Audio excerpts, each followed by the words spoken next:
আজকে এইচএসসি পরীক্ষার্থীদের জন্য একটি ন্যারেশন সমাধান করতে যাচ্ছি। প্রথমেতে আমাদের জানতে হবে যে একটি ন্যারেশন সমাধান করতে হলে আমাদেরকে কী কাজগুলো করতে হবে। তো সবার প্রথমে যেহেতু এটা প্যাসেজ ন্যারেশন, আমাদেরকে সবার প্রথম যেই কাজটি করতে হবে সেটি হচ্ছে পুরো প্যাসেজ ন্যারেশনটিকে পড়তে হবে একবার। পড়ার পর আমাদেরকে খুঁজে বের করতে হবে স্পিকার আর লিসেনার, অর্থাৎ বক্তা আর শ্রোতা, কে কাকে কথাটা বলতেছে সেই দিকে আমাদের প্রথম খুঁজে বের করতে হবে। তো একটা আমার কাজ কি, আমরা এই প্যাসেজ ন্যারেশনটাকে পুরো পড়বো। পড়ার পর দেখবো যে কে কাকে কথাটা বলতেছে, অর্থাৎ কে বক্তা কে শ্রোতা, এটাকে আমাদের চিহ্নিত করতে হবে। তো এটা চিহ্নিত করার পর আমাদেরকে কী করতে হবে, বক্তা শ্রোতা চিহ্নিত করার পরে আমাদের কী করতে হবে, দুইটা জিনিস খেয়াল করতে হবে। ন্যারেশনের প্রধানত থাকে কয়টা অংশ, দুইটা অংশ। একটা হচ্ছে রিপোর্টিং ভাগ। এখন আমরা একটু খেয়াল করি, একটু ন্যারেশনটা আগে করে নিই। করে নেওয়ার পর দেখবো যে দ্য ওল্ড ম্যান সেড, এখানে কে বলছে, দ্য ওল্ড ম্যান সেড, বৃদ্ধা লোকটি বলল, can you give me some food, তুমি কি আমাকে কিছু খাবার দিতে পারবে। I have starving for 2 days, আমি 2 দিন যাবৎ অনাহারে আছি। দ্য মেড সেড, মেয়েটি বলল, হোয়াই ডু ইউ ভিক, তুমি কেন ভিক্ষা করছো। ক্যান্ট ইউ ওয়ার্ক, তুমি কি কাজ করতে পারো না। No I am unable to work, আমি কাজ করতে অক্ষম। সেড দ্য ম্যান, অর্থাৎ লোকটি বলল।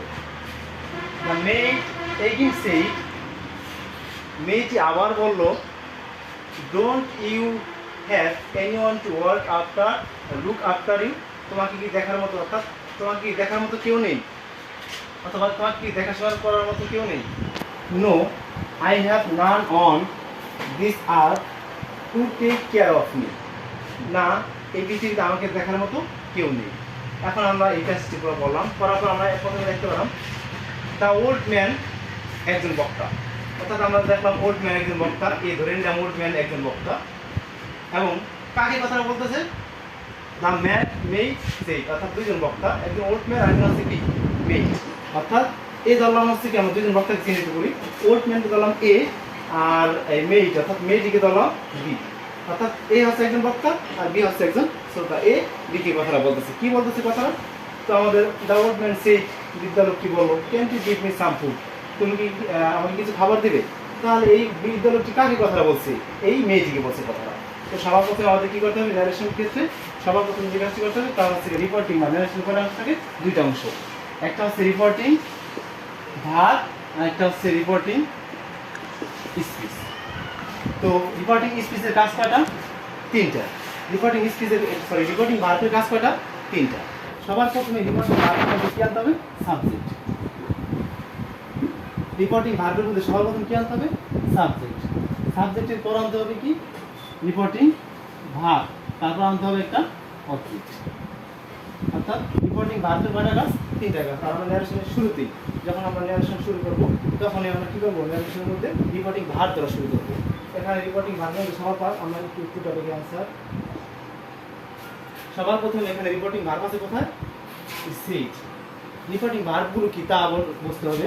রিপোর্টিং ভার্বগুলো সাধারণত থাকে সেড, আস, অর্থাৎ অ্যাসার্টিভের ক্ষেত্রে সেড বা টোল্ড। তারপর হচ্ছে ইন্টারোগেটিভের ক্ষেত্রে থাকবে কি, আস্কড।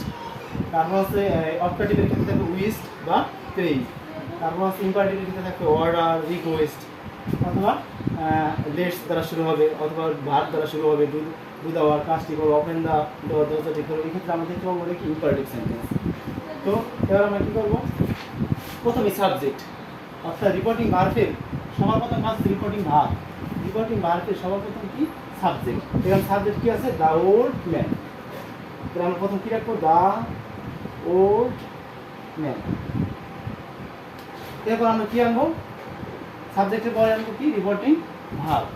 প্রশ্ন হচ্ছে রিপোর্টিং ভার্ব আছে কি এখানে, সেড, কিন্তু সেইড আছে, কিন্তু আমাদের প্রথম খেয়াল করতে হবে যে রিপোর্টিং ভার্ব আমরা বসানোর নিয়ম আছে সেন্টেন্স অনুসারে রিপোর্টিং ভার্ব বসাতে হয়। দেখতে হবে এটা কোন সেন্টেন্সের মধ্যে পড়ছে, অ্যাসার্টিভ না ইন্টারোগেটিভ না অপটাটিভ না এক্সক্লামেটরি না হচ্ছে ইম্পারেটিভ। তাহলে আমরা দেখতেছি can you give me some food, এটা প্রশ্ন চিহ্ন আছে, তাহলে এটা ইন্টারোগেটিভ। তো ইন্টারোগেটিভ হলে আমাদের কী করতে হয়, রিপোর্টিং ভার্ব আস্ট। শুধুমাত্র ইন্টারোগেটিভ হলেই রিপোর্টিং ভার্বটা কি বসাতে হবে? এখানে আছে সে, কিন্তু আমাদের বসাতে হবে কি? আস্ট। আস্ট। এবার হচ্ছে গিয়ে সাবজেক্ট গেছে, রিপোর্টিং ভার্ব গেছে, এবার পরবর্তী কাজ আছে অবজেক্ট। এখন প্রশ্ন আছে অবজেক্টটা কি? অর্থাৎ অবজেক্টকে বক্তা আছে সাবজেক্ট, আর রিপোর্টিং ভার্ব হচ্ছে কি? আস্ট। আর শ্রোতাকে দ্য মেইট, এই মেয়েটি হচ্ছে শ্রোতা, মেয়েটি কথাটা বলতেছে, অর্থাৎ এই বিদ্যালয়টি কাকে কথাটা বলতেছে? মেয়েটিকে। তাহলে মেয়েটি হচ্ছে কি? অবজেক্ট। Ask the mate. এটা হচ্ছে আমাদের কিসের কাজ? রিপোর্টিং ভার্বের কাজ। এবার আমাদের কাজ কি? কমা, যেহেতু একটা কমা আছে, অর্থাৎ রিপোর্টিং ভার্বের পরে কি থাকে? একটা কমা। এবার পরবর্তী কাজ হচ্ছে কমার পরিবর্তে কি কি বসাতে হয়? কমার পরিবর্তে অ্যাসার্টিভ। এরপর আমাদের কি করতে হবে? কমার পরিবর্তে, অর্থাৎ এবার আমাদের কি কমার পরিবর্তে কি কি বসাতে হয়? অ্যাসার্টিভ সেন্টেন্স কমার পরিবর্তে কি বসে? দ্যাট। আর ইন্টারোগেটিভ হলে কমার পরিবর্তে কি বসে? ইফ বা whether। আর ইম্পারেটিভ হলে কমার পরিবর্তে কি বসানো যায়? ইম্পারেটিভ হলে কমার পরিবর্তে বসানো যায় দ্যাট অথবা টু। তো বেশিরভাগ জায়গায় আমরা কি বসাতে পারি? টু। এবং অপারেটিভ হলে আমরা কমার পরিবর্তে কি বসাবো? দ্যাট। এক্সক্লামেটরি হলে কমার পরিবর্তে কি বসাবো? এবার আমরা দেখতেছি যে এখানে যে কমার পরিবর্তে এই সেন্টেন্সটা আছে ঠিক কমার পরিবর্তে কি বসাবো? তার নির্ভর করে কিসের উপরে? রিপোর্টিং স্পিচের ইনভার্টেড কমা মধ্যে যেই বক্তব্যটা থাকে সেই বক্তব্যটা কি অ্যাসার্টিভ না ইন্টারোগেটিভ না ইম্পারেটিভ? আমরা দেখতে বুঝতে পারছি যে কি ইন্টারোগেটিভ। তো ইন্টারোগেটিভ হলে আমাদের কমার পরিবর্তে কি বসাতে হবে? ইফ। কমার পরিবর্তে কি বসাবো? ইফ। এরপর আমাদের কি কাজ শেষ? কমা পর্যন্ত কাজ শেষ। এবার আমরা যাবো কি? রিপোর্টিং স্পিচের মধ্যে, বক্তার বক্তব্যের মধ্যে। এবার বক্তার বক্তব্যটা শুরু হয়েছে ইনভার্টেড কমা থেকে শুরু করে একেবারে আরেক ইনভার্টেড কমা পর্যন্ত শেষ, অর্থাৎ এই ইনভার্টেড কমা থেকে শুরু করে এই ইনভার্টেড কমা পর্যন্ত শেষ।